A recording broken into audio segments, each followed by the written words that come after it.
Welcome back to new video. आप सभी का स्वागत है मेरे यूट्यूब चैनल कोरोना पढ़ाई में। और आज हम आ चुके हैं 5th स्टैंडर्ड के साइंस के साथ। और आज के हमारे चैप्टर का नाम है the earth and it's living world. और ये है हमारे चैप्टर का लास्ट पार्ट। चलिए पढ़ाई करते हैं।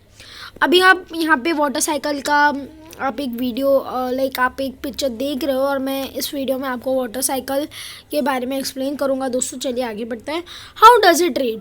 Water on earth evaporates continuously due to the heat of the sun.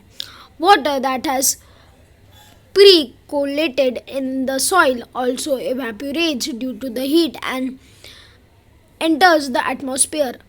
As water vapor is lighter than air, it rises high up in the atmosphere. It goes higher, it cools and condenses, form very fine droplets of water. The droplets of water are so small that they float in the atmosphere, forming clouds. These droplets join together and form bigger droplets which are heavier. They cannot float. Such droplets of water fall down on the earth in the form of rain. Water on earth evaporates continuously due to the heat of sun. अभी यहाँ पे क्या है, जो अर्थ पे जो पानी है वो क्या होता है, इवेपोरेट होता है सन के हीट के वजह से. वाटर दैट हैज प्रीकोलेटेड का मतलब क्या होता है, जो सॉइल के अंदर जो पानी है वो एकदम अंदर नहीं है, पर वो सॉइल की जो ऊपरी लेयर है वहाँ पे पानी है. वही पानी जहाँ पे प्लांट्स अपने रूट से जो सॉइल के अंदर का पानी रहता है वो लेयर का पानी वो इवेपोरेट होने शुरू हो जाता है. Also evaporates due to the heat and enters the atmosphere. अब क्या होता है, जो वो पानी इवेपोरेट हो जाता है वाटर वेपर के फॉर्म में एटमॉस्फेयर में एंटर करता है. वाटर वेपर क्या है, एयर से लाइटर है. वो क्या होता है, एयर के ऊपर चला जाता है.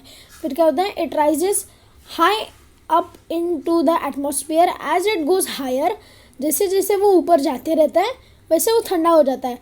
It cools and condenses forming very fine droplets of water. क्या करता है, वो ठंडा हो जाता है और फिर ड्रॉपलेट होते हैं ना पानी के ड्रॉपलेट, वो फॉर्म करना शुरू कर देता है. The droplet of water are so small and light. वो क्या होता है, जो ड्रॉपलेट होता है पानी के वो स्मॉल और लाइट होता है. वो फ्लोट करते करते बादल बना देते. दी स्मॉल ड्रॉपलेट्स, अभी जो स्मॉल ड्रॉपलेट्स हैं वो एक साथ जुड़ जाते हैं और ये जुड़ के बड़े ड्रॉपलेट्स बन जाते हैं. और वो बड़े ड्रॉपलेट्स क्या होते हैं, वो हैवी होते हैं, वो भारी होते हैं. तो क्या होता है, वो इतने भारी होते हैं कि वो हवा में फ्लोट नहीं कर सकते, उनका वज़न ज़्यादा है तो वो नीचे गिरने लग जाते हैं ग्रेविटी के कारण. They cannot float. Such drops of water fall down on earth in the form of rain. तो ये सारे जब ड्रॉपलेट्स है ये एकदम साथ में गिरते हैं, एकदम बहुत बड़ी अमाउंट में गिरते हैं, तो उसे क्या कहते हैं, हम रेन करते हैं दोस्तों. This rainfall flows into rills, streams, rivers and finally into the sea. Ice in the snow-covered regions also melts due to the heat of the sun and finally flow into river. अभी इसमें क्या होता है, वो summer में जब सन बहुत ज़्यादा हाई होता है और उसकी गर्मी बहुत ज़्यादा होती है तो उसमें क्या होता है, आइस मेल्ट होना शुरू हो जाता है. जब आइस मेल्ट होता है वो पानी में बन जाता है और वो आइस बहुत बड़े अमाउंट में मेल्ट होता है. तो बहुत बड़े अमाउंट में मेल्ट होने के कारण वो आइस क्या होता है, वो रिवर इतना ज़्यादा पानी मेल्ट हो जाता है कि वो रिवर के फॉर्म में फ्लो होने लग जाता है दोस्तों. जब रेनफॉल होती है तो उसके रेनफॉल के थ्रू ही स्ट्रीम्स जनरेट होती है, रिवर्स बनती है और फिर ये सारी चीज़ें जॉइंट सी में होती है दोस्तों.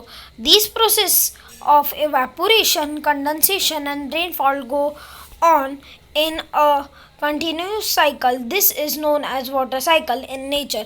अब जैसे मैंने आपको कहा था ये सारी चीज़ें क्या होती है, एक साइकिल में होती है दोस्तों, ये बार बार होती रहती है. पहले क्या होता है, यहाँ से जो पानी है वो इवेपोरेट हो जाता है. यहाँ से वो पानी इवेपोरेट हुआ अब पानी इवेपोरेट होके क्या होगा, आसमानों में जाएगा, बादल में जाएगा वाटर वेपर के फॉर्म में, और वाटर वेपर के फॉर्म में बना, वाटर वेपर के फॉर्म में बनने के बाद वो कंडेंस होने लगेगा, कंडेंस होने लगेगा तो वो छोटे छोटे ड्रॉपलेट्स में कन्वर्ट होता है, छोटे छोटे ड्रॉपलेट्स में कन्वर्ट होने के बाद यहाँ पे क्लाउड्स क्रिएट होते हैं, यहाँ पे क्लाउड्स क्रिएट होते हैं, क्लाउड्स क्रिएट होने के बाद क्या होता है, वो जो इनके अंदर छोटे छोटे ड्रॉपलेट्स है वो एक दूसरे के साथ ऐड होने लग जाते हैं, और जब वो एक दूसरे के साथ ऐड हो जाते हैं और इतने बड़े हो जाते हैं कि वो खुद को बैलेंस नहीं कर पाते, तो फिर उसके ही बाद बारिश होती है, बारिश होती है तो ये देखो यहाँ पे एक रिवर बनी है, रिवर के बाद यहाँ पे एक छोटा सा लेक बना है, और फिर वो डायरेक्टली ओशन में जाके, वरना तो सी में जाके कनेक्ट हो जाती है दोस्तों। ये था एक छोटा सा एग्जांपल वाटर साइकिल का।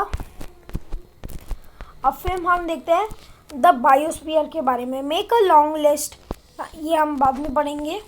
There is an innumerable kinds of living things on earth. The various regions of earth differ in many ways. Sometimes the regions are always covered with ice while others have a hot climate. There are mountains in some places and plains in others. Some places have a lot of rainfall while others are dry desert. अभी क्या होता है, कुछ जगहों पे अलग अलग चीज़ होते हैं, कुछ ऐसी जगहें होती है जो बस स्नो में ढकी होती है, जो बस स्नो में ढकी होती है दोस्तों, ऑलवेज कवर्ड विथ आइस, और क्या होती है वो कुछ हॉट क्लाइमेट्स होती है। और फिर उसके बाद क्या दिखता है, ऐसी कुछ जगहें होती है माउंटेन्स, जहाँ पे कश्मीर, आप जम्मू कश्मीर देखोगे वहाँ पे माउंटेन्स प्लेन बहुत ज़्यादा है, पर आप यहाँ पे महाराष्ट्र में आओगे तो यहाँ पे प्लेन ज़्यादा है दोस्तों। फिर अभी हम यहाँ पे देखेंगे ड्राई डेजर्ट्स के बारे में। अभी कुछ चीज़ें यहाँ पे जहाँ पे बारिश बहुत ज़्यादा होती है, और कुछ ऐसी जगह है राजस्थान जहाँ पे बारिश बहुत कम होती है, डेजर्ट्स बहुत ज़्यादा है। और क्या होता है, there are salty seas and ocean, ocean और सीज क्या होती है, वो सॉल्टी होती है दोस्तों। And also fresh water lakes, और फ्रेश वाटर लेक्स भी होते हैं जिनका पानी पीने लायक होता है दोस्तों, बस उनको एक बार हमें फ़िल्टर करना पड़ेगा। Ocean is swallow near the coast but always from the coastal line the ocean can be several kilometers deep। पर क्या होता है, जो ओशन होता है वो कोस्टल लाइन से बहुत ज़्यादा डीप होता है दोस्तों, किलोमीटर्स के अंदर से डीप होता है। We can see a great variety in living things that inhabitat these different regions. The polar bear is seen only in the snowboard polar region। अभी क्या होता है, जो पोलर बेयर आप कहाँ, यहाँ पे जंगलों के साइड को तो देखो नहीं, क्योंकि उसको क्या चाहिए, ठंडी का मौसम चाहिए दोस्तों। उसके बॉडी पे क्या है, फर्स बहुत ज़्यादा है, फर्स बहुत ज़्यादा होने से उसके कारण अगर वो यहाँ पे जंगलों में रहेगा, जो बारिश और गर्मी और ह्यूमिड क्लाइमेट में रहेगा तो उससे ज़्यादा गर्मी हो जाएगी और वो गर्मी के कारण मर जाएगा। पर वो वहाँ ही वो आर्टिक और अंटार्कटिका के एरियाज़ में रहेगा तो क्या होगा, उसको ठंडी होगी, उसको ठंडी रहेगी तो उसके कारण क्या होगा, वो वहाँ पे सर्वाइव कर पाएगा दोस्तों। Zebras are found in Africa and kangaroos are found only in Australia। जीब्रास क्या होते हैं, वो बस अफ्रीका में पाए जाते हैं, और कैंगारूस क्या होते हैं, वो ऑस्ट्रेलिया में ही ढूंढे जाते हैं। These animals are not found in any other region. Elephants and lions are found in regions of hot climate. वे एलिफेंट्स और लायंस का क्या है, जहाँ पे हॉट क्लाइमेट होता है और वहाँ पे एक सूटेबल उनको जहाँ एरिया रहता है वो वहाँ पे रहते हैं।